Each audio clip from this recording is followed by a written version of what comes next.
datang ke kubur-kubur keramat, ke kubur-kubur Wali Songo. Mereka datang bersimpuh di sana, berdoa di sana, minta kemudahan urusan mereka, minta rezeki kepada penghuni kubur, kemudian minta keselamatan, minta jabatan, minta kedudukan, minta supaya lulus ujian, minta rezeki. Ini semua perbuatan syirkun akbar.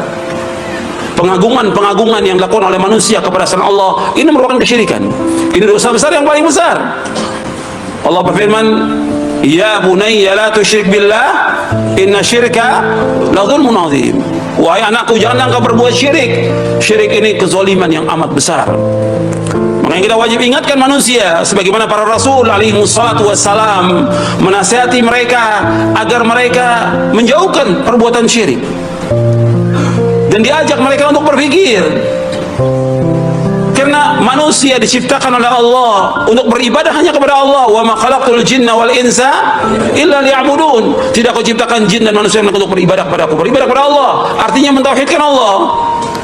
Sedangkan umat-umat dari para nabi alaihi wassalatu wassalam, umat-umat ini menyembah kepada selain Allah, menyembah patung, menyembah kubur, menyembah pohon, menyembah batu, menyembah matahari. Yang sekarang pun banyak kaum muslimin yang seperti itu. Mereka datang ke kubur-kubur, jutaan orang yang masih berbuat syirik.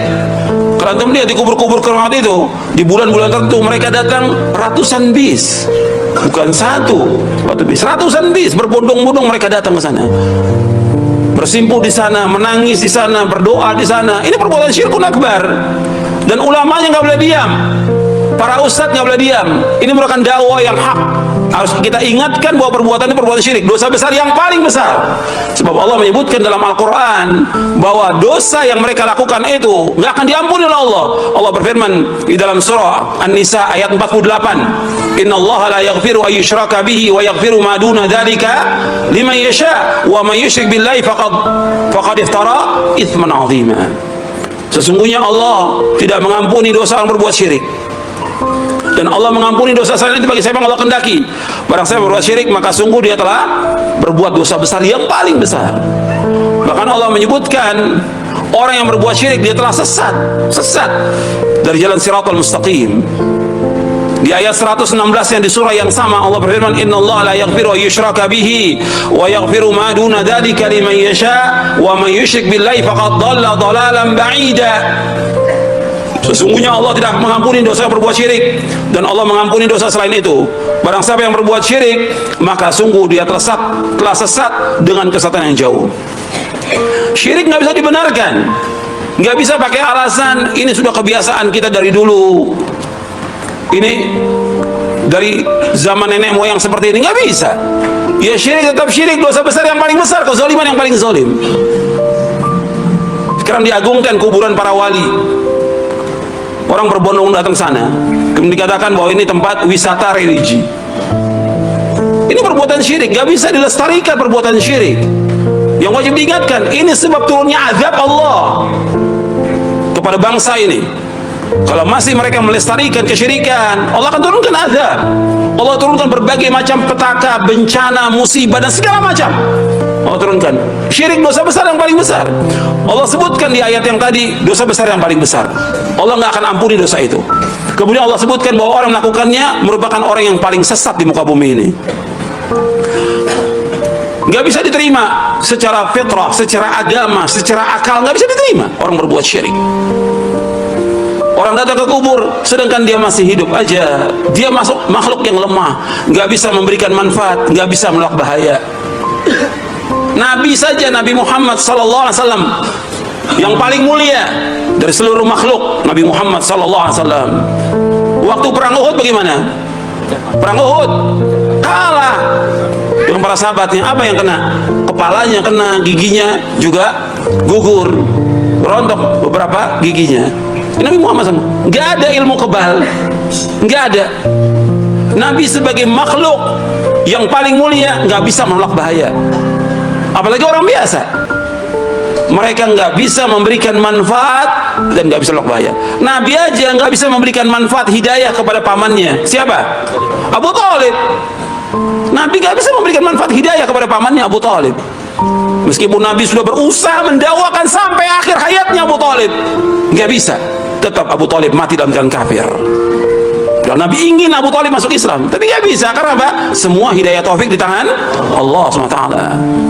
Jadi manusia nggak bisa memberikan manfaat, manusia nggak bisa menolak bahaya. Yang memberikan manfaat hanya Allah, yang menolak bahaya hanya Allah. Ini Nabi Muhammad SAW, apalagi selain Nabi. Ini masih hidup, apalagi sudah mati, nggak bisa apa-apa. Maka diajak berpikir mereka.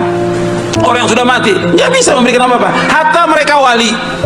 Sekarang antara nabi-nabi dengan wali lebih tinggi mana?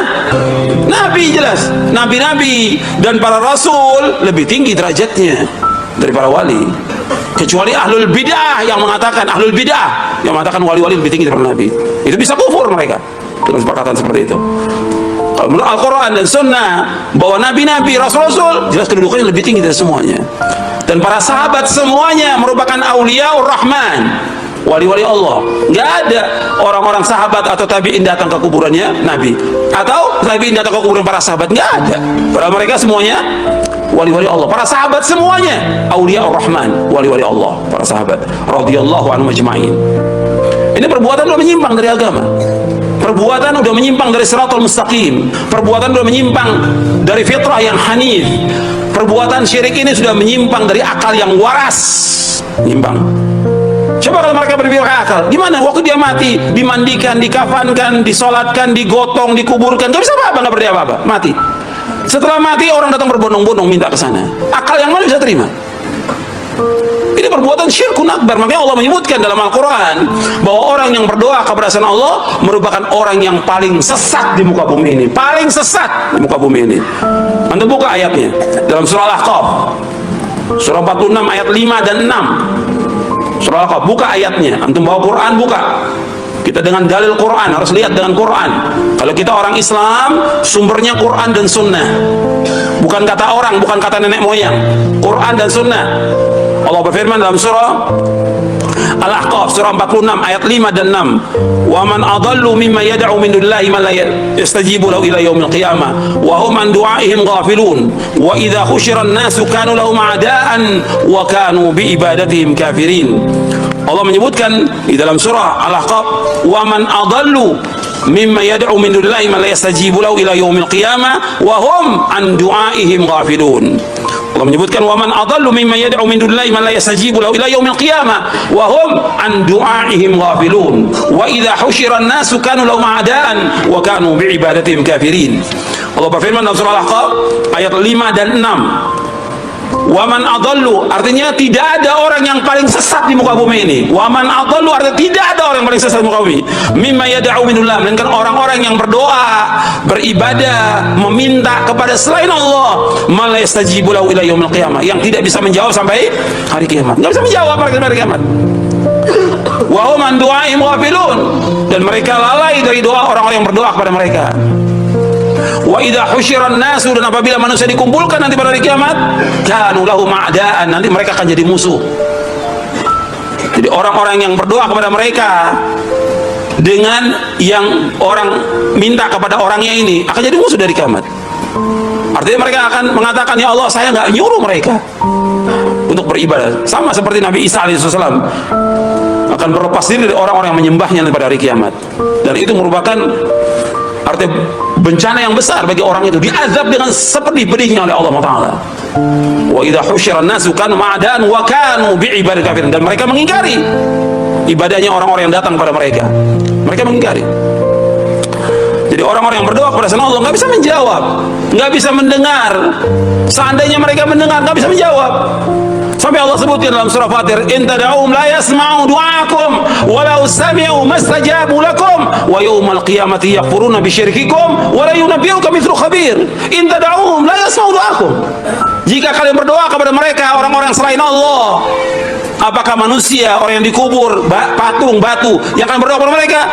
La yasma'u du'aakum. Mereka enggak mendengar doa kalian. Walau sami'u, seandainya mereka mendengar, mastajabu lakum, enggak bisa menjawab, enggak bisa memenuhi panggilan kalian sampai hari kiamat. Allah sebutkan demikian dalam